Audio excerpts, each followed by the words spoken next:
Chapter 4: The Final Strike. The air in the courtroom domain was a volatile mix of despair and resolve.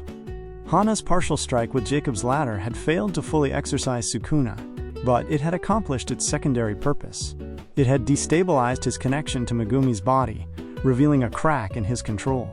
Yuta stood poised, a second, more potent Jacob's ladder forming in his hand, a cold and clinical weapon ready to finish the job.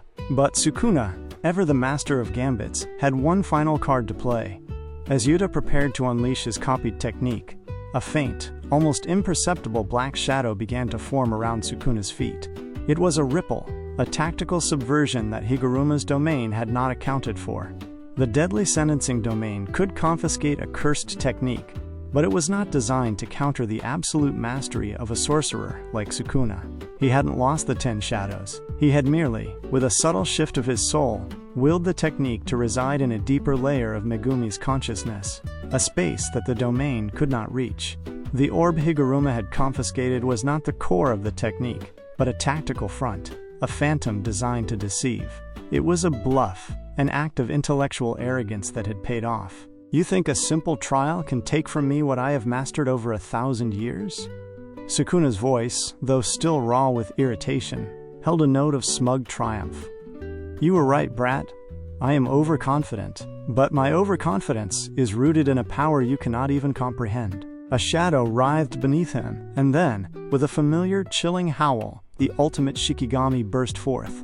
Not as the full-fledged colossal beast from the original timeline, but as a smaller, more contained Mahoraga, its cursed energy still immense, its wheel spinning with silent menace.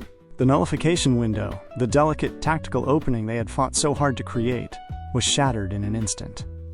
The plan had a fatal flaw. They had assumed Sukuna's power could be taken. They had underestimated his raw genius, his ancient knowledge of cursed energy. Yuta, get ready to move! Yuji roared, his voice laced with a newfound urgency. We're still on. Higuruma, can you do anything? Higuruma, his brow furrowed in concentration, shook his head. The technique is still there. It's a fundamental property of his cursed energy now. We have to improvise. At that moment, the final phase began not with a precise, calculated strike, but with a desperate, all-out blitz. Yuji lunged forward, a barrage of physical blows raining down on Sukuna. His attacks, honed to perfection, were a series of blindingly fast jabs and kicks. With each strike, a shimmering black light, a black flash, erupted, a physical representation of his ability to pierce the veil between flesh and soul. Sukuna, occupied with the manifestation of Mahoraga and the sudden assault, was on the back foot. The black flashes, unlike the slashes of cleave, were not aimed at his body, but at the very essence of his being. They were concussive blows that directly struck his soul, disrupting his connection to Megumi and momentarily stunning him. This was Yuji's purpose, his ultimate role as the catalyst. He was no longer a mere cog in the machine, or a vessel. He was the only sorcerer capable of landing the final, decisive blow against a being as powerful as Sukuna.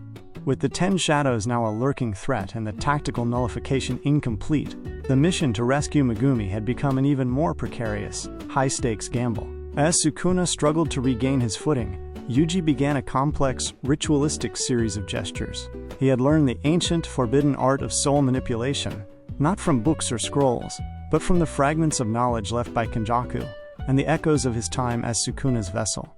With the last of his cursed energy, he executed the soul-swapping technique. A shimmering spectral link formed between Yuji and Sukuna, a transient bridge of consciousness. For a brief, agonizing moment, their souls were intertwined. Yuji's soul, pure and uncorrupted, entered Sukuna's vessel. In that infinitesimal window of time, he saw it all. The broken, shattered remnants of Megumi's consciousness, pushed to the farthest reaches of his own mind, a prisoner in his own body. He felt the cold, ancient malice of Sukuna, a boundless sea of darkness and ego, a being that had spent a millennium proving its own superiority.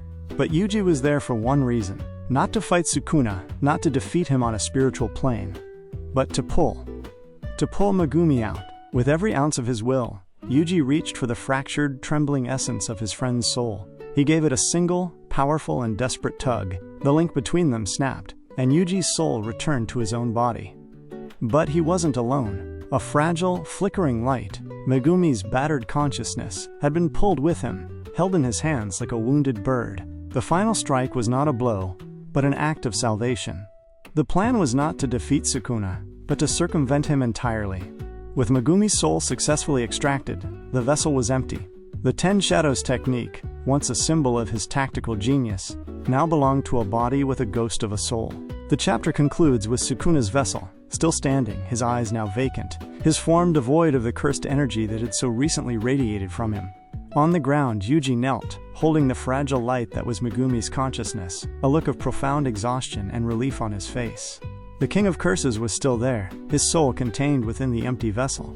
But the mission, redefined and executed against impossible odds, was a success. The world now faced a new question. What would they do with the King of Curses, and would Megumi ever truly heal?